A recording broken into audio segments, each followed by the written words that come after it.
Hello everyone. आज की इस वीडियो में हम लोग class 10th mathematics CBSE board का जो चैप्टर है एक कोऑर्डिनेट ज्योमेट्री या फिर किसी किसी बुक में इंट्रोडक्शन टू कोऑर्डिनेट ज्योमेट्री लिखा रहता है, तो उस चैप्टर के बारे में हम लोग थ्योरी डिस्कस करेंगे। इसके पहले हम लोगों ने रियल नंबर्स, पॉलिनोमियल और quadratic equations, pair of linear equation in two variables और अर्थमेटिक प्रोग्रेशन ये सारा किया हुआ है। तो अगर आपने वो वीडियो नहीं देखे हैं तो please watch those videos for better understanding. हालांकि इस चैप्टर का पीछे के चैप्टर से कोई लेना देना नहीं है, ये चैप्टर अपने आप में एक अलग चैप्टर है।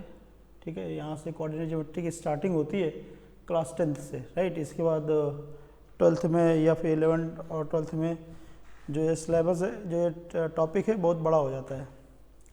इस चैप्टर के नाम में देखो मैंने लिखा हुआ है इंट्रोडक्शन टू कोऑर्डिनेट ज्योमेट्री। यहाँ पे सिर्फ आपको इंट्रोड्यूस करना है। तो इस चैप्टर के बेसिकली मतलब क्या होता है? कोऑर्डिनेट ज्योमेट्री का बेसिकली मतलब ये होता है कि जैसे हमें किसी ऑब्जेक्ट का पोजीशन दिखाना है किसी ऑब्जेक्ट के किसी दूसरे ऑब्जेक्ट के रेस्पेक्ट में। ठीक है, तो ये बेसिकली ये जो कोऑर्डिनेट ज्योमेट्री होता है ये आपको पोजीशन दिखाता है, राइट। जैसे ये आपका ये जो होगा ओ को हम ओरिजिन कहते हैं। तो ओरिजिन के रेस्पेक्ट में कोई पॉइंट कहाँ पे है या कोई ऑब्जेक्ट कहाँ पे है उसकी पोजीशन के बारे में बात करता है। ठीक है, तो यहाँ पे क्या होता है इस कोऑर्डिनेट ज्योमेट्री में, मतलब इंटीग्रल पार्ट क्या क्या है? एक यहाँ पे हॉरिजॉन्टल लाइन होती है जिसको हम एक्स एक्सिस कहते हैं, एक वर्टिकल लाइन होती है जिसको हम वाई एक्सिस कहते हैं, और ये दोनों एक्सिस जहाँ पे इंटरसेक्ट करती हैं तो उसको हम ओरिजिन कहते हैं। और दोनों लाइन के बीच का जो एंगल होता है 90 डिग्री होता है। ठीक है, अगर आप एक्स एक्सिस में आप इस तरफ मूव करते हैं तो पॉजिटिव काउंट किया जाएगा, और एक्स एक्सिस में अगर ओरिजिन के आप इस तरफ मूव करते हैं उसको नेगेटिव काउंट करते हैं। और यहाँ पे क्या होता है, यहाँ पे अगर वाई एक्सिस में अगर ऊपर की तरफ मूव करोगे तो ये क्या होगा आपके पास? पॉजिटिव होगा, और नीचे की तरफ मूव करोगे क्या होगा आपके पास? ये नेगेटिव होगा।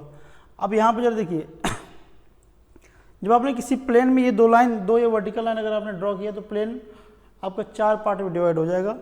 तो ये जो है ये आपके पास पहला पार्ट है, इसको कहते हैं फर्स्ट क्वाड्रेंट। ठीक है, फर्स्ट क्वाड्रेंट। यहाँ पे आपके पास ये सेकंड क्वाड्रेंट। ठीक है, ये आपके पास है थर्ड क्वाड्रेंट, ये आपके पास है फोर्थ क्वाड्रेंट। ठीक है, फर्स्ट क्वाड्रेंट, सेकंड क्वाड्रेंट और थर्ड क्वाड्रेंट। तो इस तरीके से जो आपका प्लेन 4 पार्ट में डिवाइड हुआ है तो उसको इस तरीके से बोलते हैं। ठीक है, चारों पार्ट को first, second, third, fourth quadrant बोलते हैं। अब यहाँ पे समझना ये है कि समझना यहाँ पे ये है कि ये जो प्लेन है, इस प्लेन को कहते हैं कार्टेशियन प्लेन। क्या कहते हैं इसको? कार्टेशियन प्लेन कहते हैं। ये हम सिर्फ नए नए टर्म यहाँ पे इंट्रोड्यूस कर रहे हैं। इसको हम क्या कहते हैं? Cartesian plane. ठीक है, कार्टेशियन प्लेन। ठीक है, अब बात यहाँ पे ये है कि यहाँ पे मैंने देखो टर्म लिख रखा है, यहाँ पे एक्स और वाई टाइप का, ये सॉरी प्लस टाइप का लिख रखा है। यहाँ पे माइनस प्लस लिखा हुआ है, यहाँ पे माइनस माइनस लिखा हुआ है, यहाँ पे आपके पास प्लस माइनस लिखा हुआ है। तो यहाँ पे ये है कि जैसे आपका कोई पॉइंट इस फर्स्ट क्वाड्रेंट में होने का मतलब क्या है? जैसे मान लीजिए वो पॉइंट यहाँ पे है, वो पॉइंट यहाँ पे होने का मतलब क्या हो? इतना आप एक्स एक्सिस में इस तरफ चले होंगे तो एक्स भी पॉजिटिव हो गया, और वाई एक्सिस में ऊपर की तरफ चले होंगे तो वाई भी पॉजिटिव हो गया। इसलिए यहाँ पे इस क्वाड्रेंट में क्या होता है? दोनों ही एक्स और वाई दोनों ही पॉजिटिव होते हैं, इसलिए दोनों में क्या लिखा है? प्लस प्लस लिखा हुआ है। सेकंड क्वाड्रेंट में आते हैं तो आप एक्स में नेगेटिव हो जाते हैं। देखिए एक्स में इस तरफ नेगेटिव हो गए, और वाई में तो आप ऊपर की तरफ चलेंगे तभी तो सेकंड में पहुंचेंगे, अगर नीचे की तरफ चल देंगे तो थर्ड में पहुंच जाएंगे। तो यहाँ पे इसलिए एक्स नेगेटिव हो गया, वाई पॉजिटिव हो गया, second quadrant, right. Third quadrant में क्या होता है आपके पास? एक्स भी नेगेटिव होता है और वाई भी क्या होता है? नेगेटिव होता है। ठीक है, तो दोनों ही नेगेटिव होता है।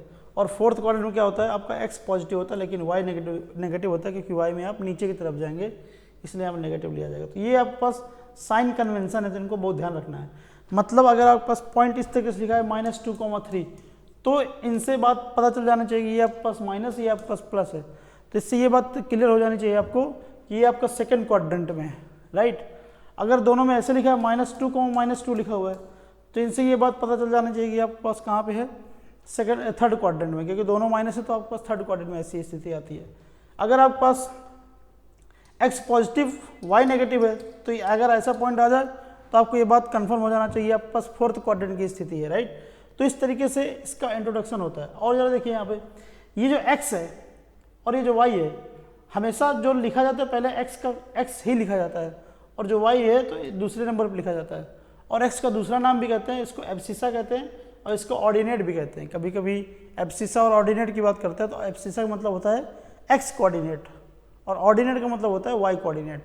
ठीक है, तो ये तो हुआ इंट्रोडक्शन पार्ट। इंट्रोडक्शन हमने क्या क्या किया, हमने यहाँ पे एक हॉरिजॉन्टल लाइन और एक परपेंडिकुलर लाइन के बारे में बात की, वर्टिकल लाइन के बारे में बात किया, जिनको हमने एक्स एक्सिस और वाई एक्सिस कहा। फिर हमने इनके साइन कन्वेंशन के बारे में बात की। अगर इधर राइट की तरफ जाओगे तो प्लस रहेगा, लेफ्ट की तरफ आओगे तो नेगेटिव रहेगा, ऊपर की तरफ जाओगे तो पॉजिटिव रहेगा, नीचे की तरफ आओगे तो नेगेटिव रहेगा। तो इसी हिसाब से आपने यहाँ पे देख लिया कि जो प्लेन था, प्लेन 4 हिस्सों में बट गया था। तो पहले प्लेन को बोला जाता है फर्स्ट क्वाड्रेंट, पहले पार्ट को, दूसरे पार्ट को बोला जाता है सेकंड क्वाड्रेंट, तीसरे पार्ट को बोला जाता है थर्ड क्वाड्रेंट और चौथे पार्ट को बोलते हैं फोर्थ क्वाड्रेंट। ठीक है, और उसी हिसाब से हमने इनका देख लिया, अगर कोई पॉइंट पहले क्वाड्रेंट में तो दोनों पॉजिटिव हो जाएंगे, एक्स भी पॉजिटिव हो जाएगा, वाई भी पॉजिटिव हो जाएगा, इसलिए दोनों को हमने पॉजिटिव रखा। ऐसे ही सेकंड क्वाड्रेंट, थर्ड क्वाड्रेंट और फोर्थ क्वाड्रेंट में हमने बात किया। राइट, अब यहाँ पे आते हैं मेन चीज जो आपके सिलेबस में है। सिलेबस में आपके पास ये है कि अगर आपके पास 2 पॉइंट दिए जाएं, राइट, और दोनों के कोऑर्डिनेट दिया जाए, आपके पास 2 पॉइंट है एक्स और वाई। ठीक है, दोनों के कोऑर्डिनेट, ए के कोऑर्डिनेट दिया गया आपके पास x1, y1 और बी के कोऑर्डिनेट दिए गए आपके पास x2, y2। तो उनके बीच का डिस्टेंस जो होता है, डिस्टेंस फार्मूला वो ये होता है √x2 - x1 whole square plus y2 - y1 whole square. तो ये आपके पास डिस्टेंस फार्मूला होता है AB। मतलब ये ए और बी के बीच में 2 पॉइंट दिए गए हैं और दोनों पॉइंट के बीच के डिस्टेंस के लिए जो फार्मूला अप्लाई करते हैं वो ये वाला फार्मूला अप्लाई करते हैं। राइट, तो इस तरीके से आप डिस्टेंस फार्मूला यूज करके क्वेश्चन करेंगे। अब इसमें क्वेश्चन किस तरीके के आते हैं, डिस्टेंस फार्मूला के लिए क्वेश्चन किस तरीके से आते हैं, तो वो जरा हम समझते हैं। यहाँ पे डिस्टेंस फार्मूले से रिलेटेड क्वेश्चन कैसे आते हैं। क्वेश्चन ऐसे आते हैं जैसे आपके पास कोई क्वाड्रिलेटरल दिया जाएगा, उसके चारों कोऑर्डिनेट दिए जाएंगे और आपसे पूछेगा प्रूव करिए कि ये पैरेललोग्राम है। ठीक है, तो क्या करोगे, उसमें ये वाला पॉइंट निकालोगे, ये वाला पॉइंट निकालो, डिस्टेंस निकालोगे और ये दोनों अगर इक्वल हैं और ये वाला अगर डिस्टेंस निकालोगे, दोनों मतलब अपोजिट डिस्टेंस निकाल लेना है। जैसे आपके पास ये क्वाड्रिलेटरल है, ए बी निकाला और ये सी डी निकाला, ए बी और सी डी इक्वल आ गया और ए डी निकाला और सी बी निकाला। अगर ये दोनों इक्वल आ गए तो हम कह देंगे कि ये जो क्वाड्रिलेटरल दिया गया कैसा है, ये पैरेललोग्राम है।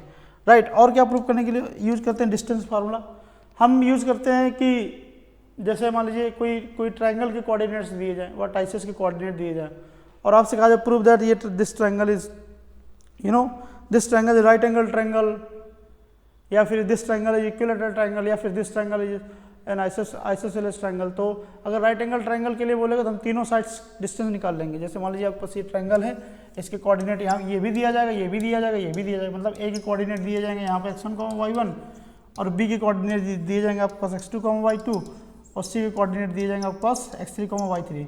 ठीक है, तो ये दोनों सारे कोऑर्डिनेट दिए जाएंगे तो आप ए बी निकाल लीजिए, बी सी निकाल लीजिए, सी ए निकाल लीजिए। अगर तीनों साइड्स इक्वल आ जाएंगे तो आप कह देना कि इक्विलेटरल ट्रायंगल है। अगर 2 साइड इक्वल आ जाएंगे तो आप कह देना कि आइसोसेलेस ट्रायंगल है। अगर सबसे बड़ी साइड का square equal to sum of other 2 sides आ जाए तो आप कह देना कि राइट एंगल ट्रायंगल है। तो डिस्टेंस फार्मूला का यूज इस तरह के क्वेश्चन में बहुत आते हैं एग्जाम में आपके। ठीक है, तो इस ऐसे क्वेश्चन का सॉल्यूशन निकालने के लिए हम लोग डिस्टेंस फार्मूला का यूज करते हैं। राइट, अब देखते हैं आगे। एक और है आपके पास सेक्शन फार्मूला। सेक्शन फार्मूला में क्या है कि यहाँ पे 2 पॉइंट दिए जाएंगे। एक पॉइंट ये दिया जाएगा जिसके कोऑर्डिनेट आपके पास x1, y1 होंगे और दूसरा पॉइंट दिया जाएगा आपके पास x2, y2।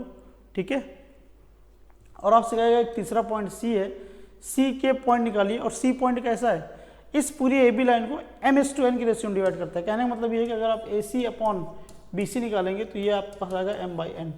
ठीक है, C जो है पॉइंट AB लाइन को m/n के रेशियो में डिवाइड करता है। तो आपसे कहेगा कि y के कोऑर्डिनेट निकालिए, तो C के कोऑर्डिनेट निकालिए। तो इसके लिए फार्मूला क्या होता है, ये x, y जिससे आपने मान लिया x इक्वल टू क्या होता है mx2, मतलब ये m × x2 plus n × x1 upon m + n। Right, upon में क्या आएगा आपके पास m + 1 n आएगा।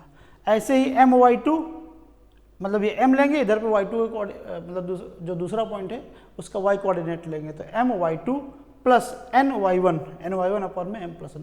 तो इस सेक्शन फार्मूला का यूज है। राइट, तो सॉरी ये सेक्शन फार्मूला, इसका यूज किस तरीके का होता है, इसका यूज बेसिकली ऐसे होता है।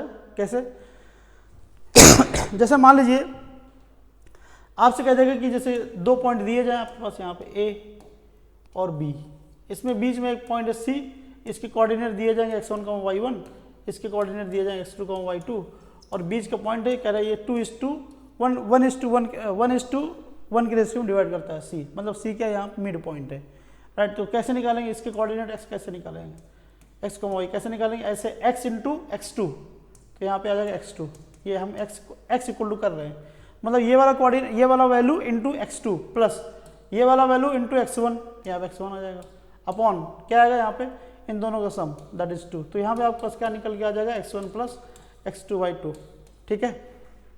ऐसे ही y इक्वल टू क्या निकल के आएगा y1 प्लस y2 बाई 2, ठीक है। तो इसको, ये जो आपके पास निकल के आया, इसको आप मिड पॉइंट फार्मूले भी कहते हैं, क्या कहते हैं इसको, मिड पॉइंट फार्मूला कहते हैं। तो ये सेक्शन फार्मूले से निकल के आया, मिड पॉइंट फार्मूले से निकाल सकते हैं, राइट।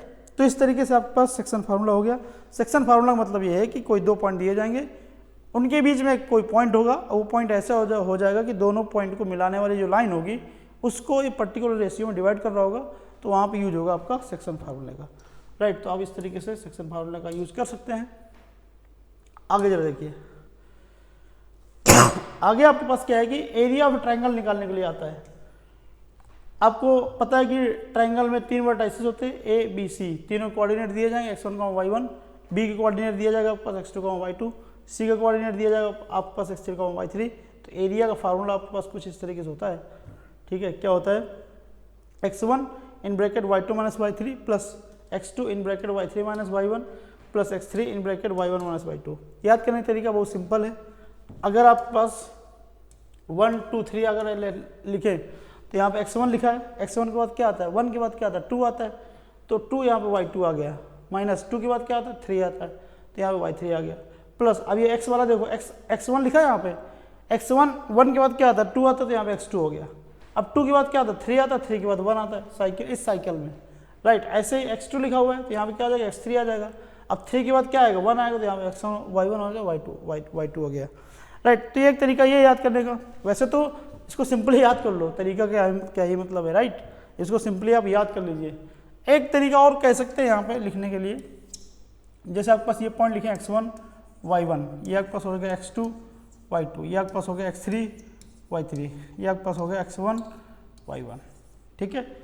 याद करने का तरीका क्या होता है, याद करने का तरीका ये होता है कि देखो इनका मल्टीप्लाई करिए, x1 y2 इनका मल्टीप्लाई किए y2 y3, और इनका मल्टीप्लाई करिए, इनको सारों को प्लस में लिखिए। देखिए इन सभी को क्या कैसे लिखेंगे, प्लस में। देखो यहाँ पे क्या आएगा, x1 इंटू y2 आएगा, देखो x1 इंटू y2 प्लस में आ रहा है। यहाँ पे क्या आएगा, x2 इंटू y3 आ रहा है, देखो x2 इंटू y3 प्लस में आएगा। यहाँ पे क्या आ रहा है, y3 इंटू y1 आएगा, देखो y3 इंटू y1 प्लस में आ रहा है। अब नेगेटिव में कौन कौन से लिखे जाएंगे, इनका मल्टीप्लाई करके नेगेटिव लिखिए, ठीक है। अब जरा देखिए ये क्या आएगा, x2 इंटू y1 माइनस में, देखो x2 इंटू y1 माइनस में, ये देखो यहाँ पे x2 इंटू y1, यहाँ पे x2 के अंदर मल्टीप्लाई करो, यहाँ पे आएगा x2 इंटू y1 माइनस में आएगा, ठीक है। ऐसे ही आप x1 इंटू y2 हो गया, राइट, x1 इंटू y2, अच्छा ये तो प्लस हो गया, x2 इंटू y1 ये हो गया, x3 इंटू y2 ये नेगेटिव आएगा, देखो x3 इंटू y2 नेगेटिव आ गया। फिर यहाँ पे क्या गया, x1 इंटू y3, देखो x1 इंटू y3 यहाँ पे नेगेटिव आ गया, बाहर हाफ लगा दीजिए। तो ये ट्रिक भाई ऐसे भी आप याद कर सकते हैं, कोई दिक्कत वाली बात नहीं। तो there is nothing like that. अब इसका यूज कैसे होता है, इसका यूज मतलब इस तरीके से होता है कि जैसे आपसे कह दे कि कोई क्वाड्रिलेटरल दिया है, कोई भी क्वाड्रिलेटरल, चाहे वो रेक्टेंगल हो, चाहे पैरेललोग्राम हो, चाहे वो ट्रेपेजियम हो, एनीथिंग, ठीक है, स्क्वायर हो, कह रहा है कि इसका एरिया निकालिए, है ना। तो एरिया कैसे निकालोगे, आपको पता ही नहीं है कि ये रेक्टेंगल है, रेक्टेंगल होता तो आप क्या करते, आप सारी साइड निकाल लेते, फिर लेंथ ब्रश कर देते, तो एरिया आ जाता। लेकिन आपको पता ही नहीं कि ये रेक्टेंगल कैसा है ना, कोई स्पेसिफाइड है ही नहीं, तो क्या करोगे, इसको यहाँ से मिला दोगे, इसके कोऑर्डिनेट दिए जाएंगे, ए बी सी के कोऑर्डिनेट दिए जाएंगे, सी डी के कोऑर्डिनेट। आप क्या करोगे, इस ए बी सी का एरिया निकाल लोगे, ठीक है। फिर क्या करोगे, आप ए डी सी का एरिया निकाल दोगे, फिर दोनों क्या कर दोगे, सम कर दोगे, तो आपके पास उस रेक्टेंगल का एरिया आ जाएगा, राइट। तो ये दो टॉपिक आपके सिलेबस में मेनली, पहला है आपके पास डिस्टेंस फार्मूला, और दूसरा आपके पास है सेक्शन फार्मूला, राइट। तो these two topics are there only.